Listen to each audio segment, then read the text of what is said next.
Hello and welcome to the session on wellness for school administrators. And I will tell you that this one is just a little bit out of the ordinary in that it does not come from any of your readings. It doesn't come from any of the course material that you have seen. But one of the things that I have discovered is that we don't spend a whole lot of time talking about wellness for administrators. And so what I did was to take the time, do some research, talk to a lot of different people who've been school principals and school superintendents, and then put together a presentation that I hope will be useful to you.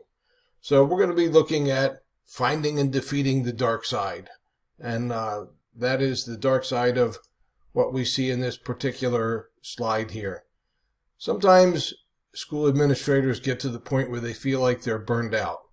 And I think the thing that we have to look at as we proceed through this discussion today is that it is possible for a school administrator to burn the candle at both ends and get to the point where you're just exhausted. And we're going to talk about how to find that work-life balance and also how to build your career in such a way that you don't get to this point. I love this quote from one of my students, and happens to be in the class that I'm recording this for right now, but I will be using this for a long time. Looking from the sidelines, I marvel at the resiliency of educational leaders during this time of political strife and COVID complication. Stakes are heightened. Educational leaders must question themselves, their capabilities, and their mission. I wonder how many leaders and how many educators have left the profession under the strain of these times. I take away the salient point that it's okay to ask these questions, to face depression and dramatic setbacks, and to use those experiences to strengthen resolve and purpose. Now, I don't usually read word for word from a PowerPoint because I kind of feel like that insults your intelligence. However, that quote to me just really summed up exactly kind of where we are right now. And so I'm going to ask a question, and it's a tough question. Why do we find it so hard to talk about that we're not doing okay, that this job is too much? Now, for many of you at this point in your career, you're not in an assistant principal position, you're not in a principal position. You may be in a counselor position, you may be a full-time classroom teacher, but even at that, one of the things that we get so busy doing is giving to other people, and we forget that if we're going to give to other people, we have to have something coming back into ourselves. I asked a group of students who are superintendent candidates, so they're practicing principals or other central office position, what is it that keeps you awake at night? And I love these different answers. Not all of these would apply directly to school principals, but a lot of them do. And I'm going to kind of run through some of these just because I think they're good. Trying to guess the agenda of other people. That's one you will do through your entire career. Trying to understand what in the world are they talking about? What are they doing? What about the trickle-down impact of decisions? When a superintendent and a board make a decision and they say, this is how we're going to do things. This is the new program we're going to follow. And you're feeling like, wow, I have no idea how I'm going to introduce this to my people. One of the big ones that I hear frequently is imposter syndrome. If you're not familiar with that, what that means is that feeling that at some point in time, somebody's going to discover, I'm really not up to this job. I may have the training, I may have the degree, but I can't do this. I just can't do this job. And so sometimes we react to that by taking on too much. We respond to other things we try to decide what's best. We try to determine how do we know what's the best thing to do for students and for teachers. And ultimately, if you're becoming a superintendent, how to do what's best for principals. But I think the thing that we have to understand is that, number one, you've got to have an ability to walk away from it. And so that's what we're going to talk about. You know, some of us have the fear of missing out, the great fear that's brought on by the standardized testing. that we've got to make sure that our kids are performing, all of these things. One of the ones that we don't talk much about is that there is right now in our country a very strong organized attack on public education. And I think it's really important for you to understand that while that is happening, part of the principal's job is to be able to shield the people that work with you from some of these things. So we're going to talk about that. So what is it that principals really want? And I love this because I think these, I'm going to be honest, I spent more than 25 years as a principal, and most of those years, I loved it. Now, how is that possible? Well, way before anybody introduced the term work-life balance, I figured out that if I were going to be successful in this job, then I would have to figure out how to walk away. So here are some of the things that you really kind of think about. I want to be able to have a restaurant meal that doesn't come from a pizza delivery. I want recognition for people to say, boy, that was a great job you did. If I'm a superintendent, I want a board that does its homework and comes prepared. I'd love to have the love and support of my family and my friends. I'd like to be able to look at retirement at some point in time. Honestly, I'd like to have time to sit down and watch a whole movie. A whole movie. Either watching it on TV, watching it on HBO, going to the movies. Those are all things. How about vacation? I just want to be able to take a vacation. I don't know about you, but for me, it takes at least 2 or 3 days to be able to close my mind down so I'm not thinking about some of those things. All right. How about just time to drink my coffee before it gets cold? All right. Let's move on. There's a great book, and this was recommended to me by one of my students. It's called The Dark Side of Educational Leadership. And I don't agree with everything that's in there, but you will find as you start digging more into educational leadership kinds of things, you're not going to agree with everything that comes. But I think there are some good things. And here's what we do. And this is directly from the book. And let me just synthesize this for you. Here's what we do. We expect more and more and more from our leaders. And this is all done in the public arena. If you're going to lead, you're going to be in front of people. And so we find this great new leader who, in all of our dreams, they embody all the things that we're looking for. And then we soon discover that our hero is not the person that we thought they were. They're weaker, they're less visionary, they're more misguided than we'd expected. So we turn on them, attacking them, and go find somebody new and repeat the cycle. Does that happen for principals? You betcha it does. It happens lots of times. So why am I considering that being a principal is a great thing? Because I will tell you this, having devoted my life to it, and now at the age of 62, looking back and knowing that I have 37 years that I've devoted to the practice of education, 35 of those years were either in administration or training administrators. So how do you keep it all together? One of the things that you have to understand is that it's not just you. It's not just you. Your family plays a part. And yes, I see in this slide that I misspelled principals. So just in case you catch that, yeah, I caught it too. Sorry. Keep in mind that if your family is behind you and supportive of you, it's going to make your way to go much easier. And I always think back to my boss when I worked in Fort Wayne Community Schools, which is the largest school district in the state of Indiana. And he retired after 40 years in public education. The thing that I asked him over and over, I said, Dan, how many people get in touch with you? How many people keep contact with you? And he said, nobody that I worked for. And he said, only you and one other principal. And I thought, wow, that's really sad, kind of, because he was a great leader. And he spent 40 years of his life as a public school educator. And he was very, very good. Who is most important to him today? His family. So, here's where we say, life is not fair. We tell that to our kids all the time. So sooner or later, we all come to the conclusion that life isn't fair and that some people can be very cruel. All right, so what? Yes, I did say that. So what? It doesn't matter. I remember an old quote that I have had written down from a long time ago. I don't even know who said it. But it said, if a person wants to lead the orchestra, you have to turn your back to the crowd. Well, there's a lot of truth in that. So, here's what I did. I went to people that I know who are ed leadership people.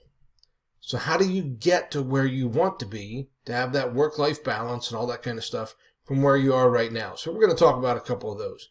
The first is from Dr. Fenwick English, who is my department chair at Ball State University.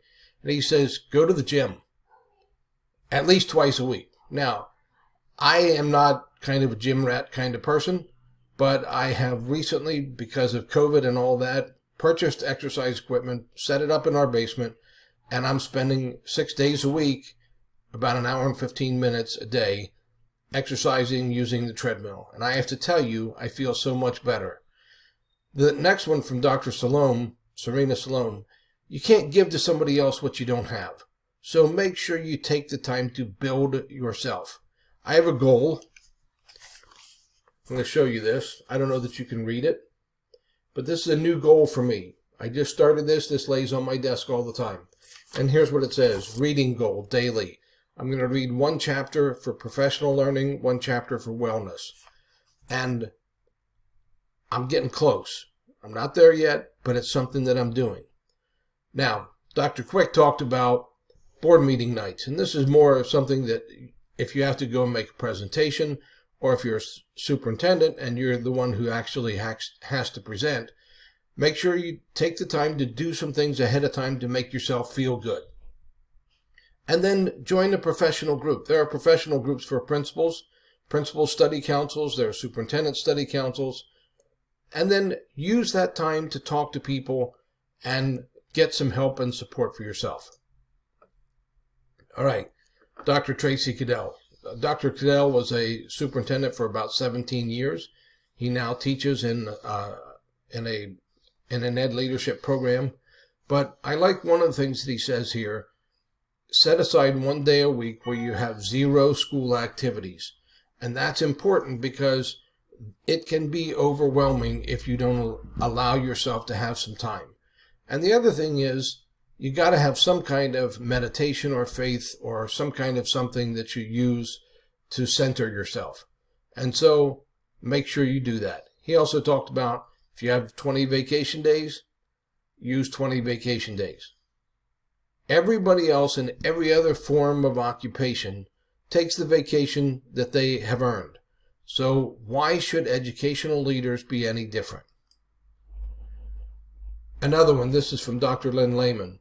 And one of the first things that he said was he talked about make sure that your board provides for you an annual physical.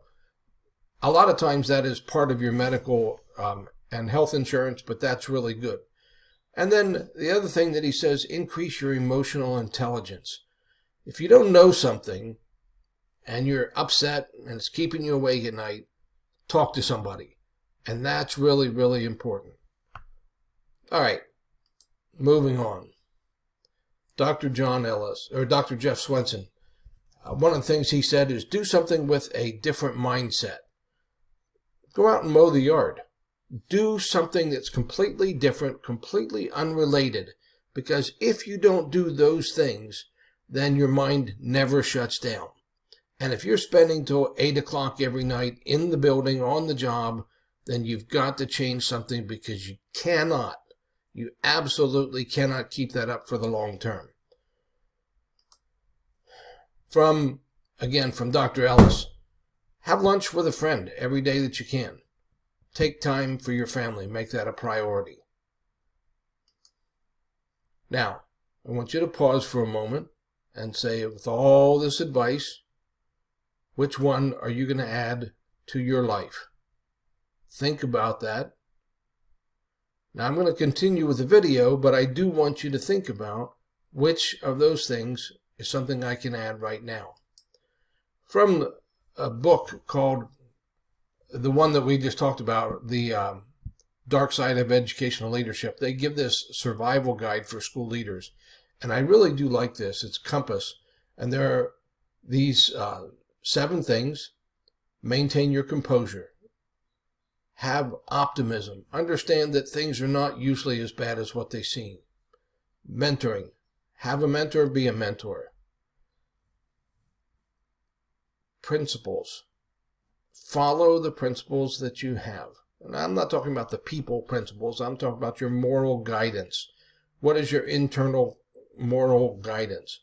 Awareness. Remember that nobody is ever going to guard your career like you will. And then support. Have a comprehensive and confidential system of support. Self-actualization, become what you're capable of being. I love this. Compass is a good thing. You might want to copy this down. Then there's the resilience cycle. And this comes from another book by Patterson and Kelleher. And, you know, as a principal, you're going to be hit by adversity. I'm just going to lay that out there. It is going to happen. There will be times when you think, I have no idea why I did what I did. Why did I take this job? Why did I seek this kind of position? Why did I spend my money on this education? When that happens, you're going to go through a couple stages. The first is the deteriorating stage. And that kind of is like the Elizabeth Kubler-Ross stages of acknowledging death. But deteriorating, it's when you have the denial and you say, I can't believe this is happening to me. But then you have to get past that and adapt. You have to take personal actions to turn it around. What are you going to do for yourself to pull it back together? Then recovering. Path back to the status quo, where you were before. But I don't want you to stop at that point, but to go to the next level, which is growing. A sustained level of strengthened resilience. Because when you face a crisis, keep in mind that the most important thing is not getting through the crisis. It's what you learn because of it and how you become better. So, hold that thought. The daily process of being aware and attending to one's basic psychological and emotional needs, including the shaping of one's daily routine, that's what practicing self-care is. So, here we go. This is where you get the benefit, if you want to call it that, of 25 plus years as a principal. Doc's rules for surviving in administration. So, here we go, and these are just weird little things that I've learned along the way. Number 1, stretch yourself. You are capable of more than what you realized. We ask our teachers every day to do more and to do more and to do more. And what the magic of that is that as we train them and provide them support and encouragement and uplift and belief in them, they can do more than they thought they could do. The same thing is true for principals. If I could tell you how many principal meetings I went to where I walked out of the meeting and I would look at one of my friends who was a principal and I would say, did any of that make any sense to you? And they would say, wow, I am really glad to hear you say that because I thought I was the only one who wasn't getting it. Stretch yourself. Apply yourself. If you don't know something, then learn it. Develop a mental toughness. This is one that I think is essential. Understand that not everybody's going to like you. Get used to it. It's okay. And sometimes it's just because they have been burned by principals before, and so they're expecting that you're going to burn them as well. Shut up and listen. I don't know who said that. But one person that I heard a long time ago said that every single person that I meet knows more about something than I do. This is a critical understanding for you to have in administration. The people that clean your buildings know more about sanitizing and cleaning a building than you will ever know. They know how to take care of the floors. They know how to take care of the bathrooms. They know how to do things that you don't need to know, but you need to support them in. So what do? You treat them with the importance that they deserve. And what will happen? they will have your back. And they will do like Dave, a custodian that I had, a custodial engineer, who I asked him, I said, Dave, what is your mission? And he said, we educate all students to high standards. And I said, wait a minute, you're a custodial engineer. Why does that mean something to you? That's the district mission. We educate all students to high standards. He said, Mike, you have to understand this. If I have a clean environment here and this building shines and I get the things done for teachers that they want to have done or they need to have done, then I am setting up every student in this building for success. And I thought, wow, that is a powerful message. And that goes right along with the next one. This is advice that was given to me back in the military. Make friends with the cooks in the motor pool. I know the military also told me never volunteer, but that's not a good thing either. Sometimes you need to volunteer. But you make friends with the people that make things happen behind the scenes. Because if you treat them with respect, they will make you look good. Come to work on time, leave for home on time. All right. I am really going to emphasize this point because it is huge. One wise person said, nobody ever said on their deathbed, I wish I'd spent more time in the office. Keep in mind that you have to create that work-life balance yourself. I always made it a practice to show up a little bit early for school. And when the office closed, the official close of office hours, which was usually 4:30 or 5 o'clock, I walked out the door. And so keep in mind that that's an important practice for you as well, that you get to the point where when it's time to leave, you can walk out the door. The job will be there tomorrow. I promise it will be there tomorrow. But what if it's still on your mind? What if it's still in your head and you can't walk away from it and you find yourself thinking about the job all night? Here's a great tip that somebody gave me, and I love this. Choose a leave-it spot on your way home. What does that mean? Most of us drive the same way going home every day.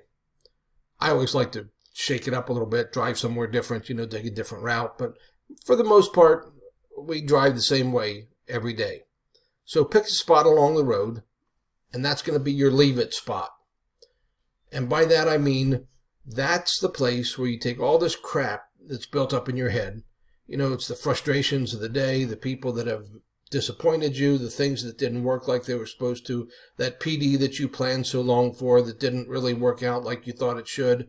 All of those things, leave it. Pick a spot alongside. I don't care if it's a gas station or a tree or a big rock or a pothole, whatever it is, choose your leave it spot. And then consciously, when you drive past that spot, say, from this point forward, I'm not thinking about it. I'm not talking about it. I don't want to rehearse what's going through the whole day. I am leaving it all right there. Now, if you need to, when you drive past that place in the morning, pick it back up again so you can work through it. But you know what I found? Most of the time, once I've left it there, it stays there. Kind of builds its own recurring mountain. And I don't have to pick it up again. So, little cautious advice here. Don't tell everybody everything you know. You may have this thing where your favorite kind of book to read is about serial killers. Actually, I kind of think that's fascinating. However, that's probably not the best thing to put into a PD where you're talking about how to work with children and how to adapt with families. And you throw in, oh, by the way, my favorite series on TV is this one that talks about serial killers. Okay, don't do that. Some things you don't need to tell. The second thing on this slide is one that is probably the biggest thing, and I would love to tell you that I learned this early, but I didn't. Boundaries will save your professional career, your reputation, your family life, and your livelihood. I owe my understanding of boundaries to a very special person in my life, my fiance, who taught me the principle of boundaries. And I will tell you that I work with principals who get in trouble. I help them work through those things. And there are some things out there that will cause you to lose your job if you're not sensible and if you don't establish those boundaries. But establish the boundaries, keep them, and understand that there are some boundaries you need to have that you don't cross for anything. Use your personal days and vacation days. All right. Can I just let you in a little hint here? You are not laying up treasure in heaven. You're doing a job. Part of your compensation is that you get to have some time away from that place. Now, here's a thing that you can't do. You have sick days, and those are really to use if you're sick.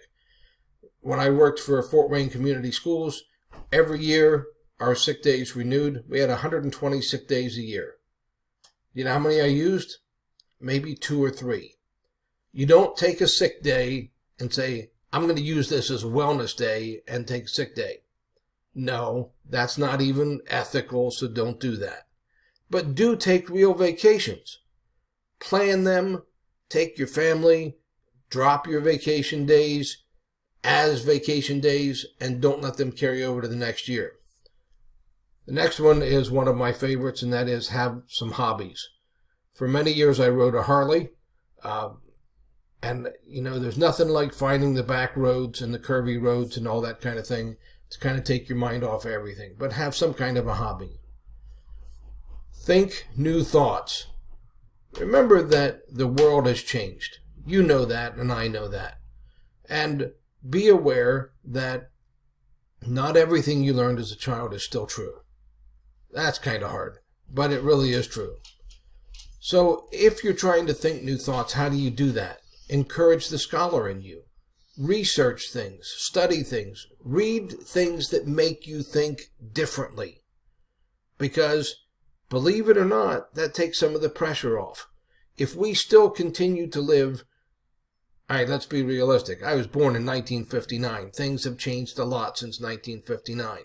So what I'm saying to you is, make sure you plan for understanding the way the world is changing. And you do that by encouraging the scholar in you. Now, this next one is just a very practical piece of advice. Be careful with whom you drink and how much you drink and where you drink. All right, that sounds dumb. It really does sound dumb to say that. But you would not believe how many principals get in trouble because they develop friendships with teachers and like they go to a conference and then they're all out drinking together and then get themselves in trouble. Don't do that. Set boundaries. Kind of comes back to that boundary thing again. All right. Hire people that are smarter than you and let them do their jobs. Don't ever be that kind of leader that says, if I hire somebody who is weaker than me, then they will owe me their allegiance. Be the kind of leader who hires the best, hires the smartest, and then gets out of their way so they can do their job. All right. Read a lot. Set aside personal time every day to read something. Reading is good for you. It's a good way to stretch your mind. This next one is a really important one to me. And I'm going to tell you what a student said to me. This was from Monica, who's one of my current students. And she said, I know you could have graded everything I do more harshly. I know I turn in things I know are not perfect. Then I get a grade and comments that are better than I deserve. Instead of making me lazy, I feel inspired to try and do more next time. I want to work harder to earn that grade and those comments. You know, when you evaluate teachers, if you will follow this practice, you will get so much better results. Am I saying then that you should lie when you evaluate teachers? No. But here's what I am saying. When you evaluate them up. Point out the strengths. Build on the strengths. Everybody who's really good at anything in life has built on their strengths. Do we have weaknesses? You betcha. Do your teachers have weaknesses? Yes. But if you encourage them because of the strengths they have, they're going to work harder to please you and to get the job done. All right. Order something different off the menu. Not always a salad. All right. Now this is kind of getting into meddling, isn't it? But I'm also talking about we have habits and we do the same things over and over again. You know, we take the same kind of vacation. We go to the same kind of place. We pick the same kind. We have a favorite restaurant. We order the same thing off the menu. All right. Try to do some things that are different. One of the things that I'm still working on, we've got to get past this COVID thing, but I have made a personal commitment to myself, and I'm still talking my fiance into this, that I want to learn ballroom dancing. I don't know if it's even possible because I have absolutely zero rhythm. I can sing, not good, but I used to be able to play a musical instrument. I love music. I just can't dance. But I promised myself that one of the things that I'm going to do is learn how to dance. All right. Now that kind of takes you into the next one. And again, this is a good rule for surviving in administration. Remember that relationships are not easy. Family relationships are not easy.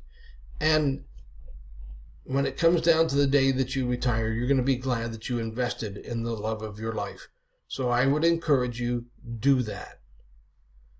All right, I love this, and I'm not quoting the name of the book for this, but this is one of my favorite things that I've read recently. It's a book I'm reading right now. Our culture today is obsessively focused on unrealistically positive expectations. Be happier, be healthier, be the best, better than the rest. Be smarter, faster, richer, sexier, more popular, more productive, more envied, and more admired. Be perfect and amazing and crap out 12-karat gold nuggets before breakfast each morning, while kissing your selfie-ready spouse and 2.5 kids goodbye. Then fly your helicopter to your wonderfully fulfilling job where you spend your days doing incredibly meaningful work that's likely to save the planet one day. But when you stop and think about it, conventional life advice, all the positive and happy self-stuff we hear all the time, is actually fixating on what you lack. No truly happy person feels the need to stand in front of a mirror and recite that she's happy. She just is. Mark Manson goes on to say about, and this is something that nobody really tells you about being the leader of the school, the vast majority of this job resides in the humdrum middle. The vast majority of this job is unextraordinary, indeed quite average. And how you will make your bones as an administrator is to do well in the humdrum. And finally, the pervasiveness of technology and mass marketing is screwing up a lot of people's lives and their expectations for themselves. The inundation of the exceptional makes people feel worse about themselves and makes them feel that they need to be more extreme, more radical, and more self-assured. Maybe, just maybe, what we have to do is understand that we can be ourselves. And here's the truth of it. You don't have to be anybody else as a principal. You don't have to be that principal that you worked for that was harsh and difficult. You don't have to be that principal that everybody loved because they were the best and they were exciting and they did all these fun things and weird things and all that kind of stuff. You know what? Be great because you're already great and because you're already pursuing a job which is not going to make you rich, but it is fulfilling. And I love this quote that has been quoted by all kinds of people, and some people said it came from Thomas à Kempis, that great scholar, but it actually, the first time that we know it was really said was Jim Russell at Pennsylvania State University, and this actually most recently has been quoted in a movie, and for some of you who are really sick, you probably have watched this movie called Buckaroo Banzai. This great pearl of wisdom, no matter where you go, there you are.